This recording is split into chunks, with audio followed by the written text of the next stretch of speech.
নতুন বিয়ে করা স্ত্রীর সাথে ড্রয়িং রুমের সোফায় বসে টিভি দেখছিলাম, আর সোফার পাশে মেঝেতে বসে টিভি দেখছিল 10-11 বছরের কাজের মেয়েটি। ওর নাম শেফালি।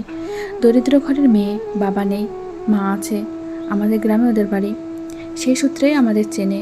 ওর মা একদিন মেয়েকে নিয়ে গ্রাম থেকে আমাদের বাড়িতে এসে আমার মাকে বলল মেয়েটিকে যেন আমরা রেখে দিই, আমাদের এখানে থাকবে, কাজ করবে।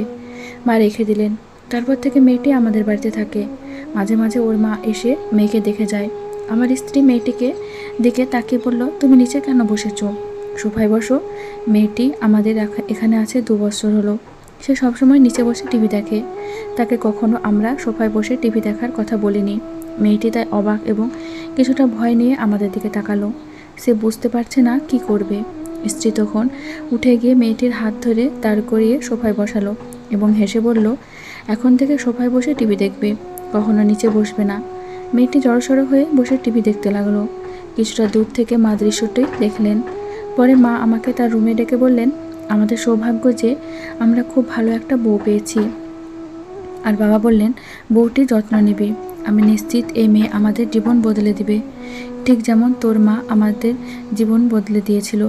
বাবার কথা অক্ষরে অক্ষরে মিলে গেল। শহরের আমাদের 1 খণ্ড জমি নিয়ে 12 বছর ধরে মামলা চলছিল।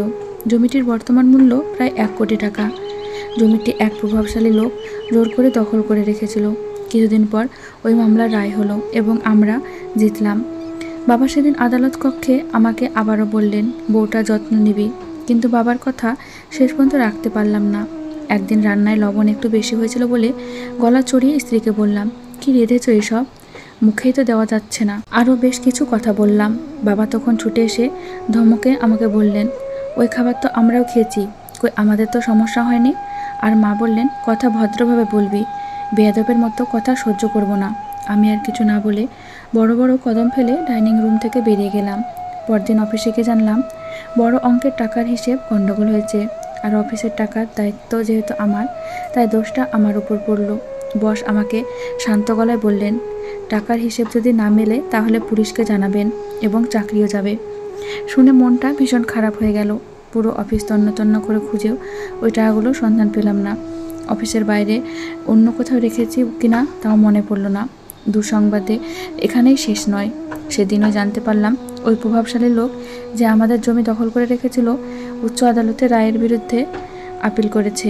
তার মানে আবারও দীর্ঘদিন ধরে মামলা চলবে, অর্থাৎ আরও খাটুনি এবং টাকা খরচ হবে। বিধ্বস্ত মনে বাড়ি ফিরলাম। বাড়ি ফিরে প্রথম যে কাজটা করলাম তা হলো স্ত্রীর কাছে ক্ষমা চাইলাম। সেই সাথে বললাম, জীবনে আর কখনো তোমার সাথে বাজে আচরণ করব না, কথা দিচ্ছি। স্ত্রী কিছুক্ষণ চুপ থেকে বলল, শেফালিকে স্কুলে ভর্তি করাতে চাই, আমি নিজে ওকে পড়াবো। অপ্রত্যাশিত কথাটা শুনে খানিক সময় ওর দিকে চেয়ে রইলাম। তারপর বললাম, তাহলে ঘরের কাজ করবে কে? আমি শুনেছি ওর মা গ্রামে মানুষের বাড়িতে কাজ করে, কোনো রকমে বেঁচে আছেন। তুমি তাকে এখানে নিয়ে আসো, উনি আমাদের বাড়িতে কাজ করবেন। আর মা মেয়ে একসাথে থাকলে তাদেরও ভালো লাগবে। ততক্ষণাৎ রাজি হয়ে গেলাম এবং বাবা মাকে বলাতে তারাও রাজি হয়ে গেলেন। তারপরের ঘটনা অবিশ্বাস্য। অফিসের টাকাগুলো অফিসেরই এক ড্রয়ারে খুঁজে পেলাম। অথচ দিন এত খোঁজার পরেও কেন পাইনি কে জানে। আর দ্বিতীয় অবিশ্বাস্য ঘটনা হলো, ওই প্রভাবশালী লোকটি আচমকা মামলা তুলে নিল। লোকটির হঠাৎ এই মন পরিবর্তনের কারণ হলো, লোকটির একমাত্র ছেলের শরীরে ক্যান্সার ধরা পড়েছিল। সেদিন 2 হাত ভর্তি মিষ্টি নিয়ে যখন বাড়ি ফিরলাম তখন বাবা পুনরায় আমাকে বললেন, বউটার যত্ন নিবি। বাবাকে তখন বললাম, আপনি সব সময় বউয়ের যত্নের কথা কেন বলেন? বাবা উত্তরে বললেন, একটা মেয়ে যখন বাবা মার বাড়ি ছেড়ে অচেনা এক বাড়িতে আসে তখন আল্লাহ ওই মেয়েটার মধ্যে সৌভাগ্য দিয়ে পাঠান। যারা ওই সৌভাগ্যের যত্ন নেয় তাদের জীবন আলোতে ভরে ওঠে, আর যারা অযত্ন করে তাদের জীবন ভেঙে চুরমার হয়ে যায়। এটা আমার মুখের কথা নয়, নবীজির কথা। নবীজি বলেছেন, মেয়েরা হলো বরকত এবং কল্যাণের প্রতীক। আমি তখন বুঝতে পারলাম বাবা কেন কোনোদিন মায়ের সাথে খারাপ আচরণ করেননি, আর সেজন্যই হয়তো শূন্য হাতে জীবন শুরু করে আজ উপরে উঠে এসেছেন। স্টাডি রুমে স্ত্রী তখন শেফালিকে পড়াচ্ছিল। মেয়েটা পড়াশোনায় ভালো করছে।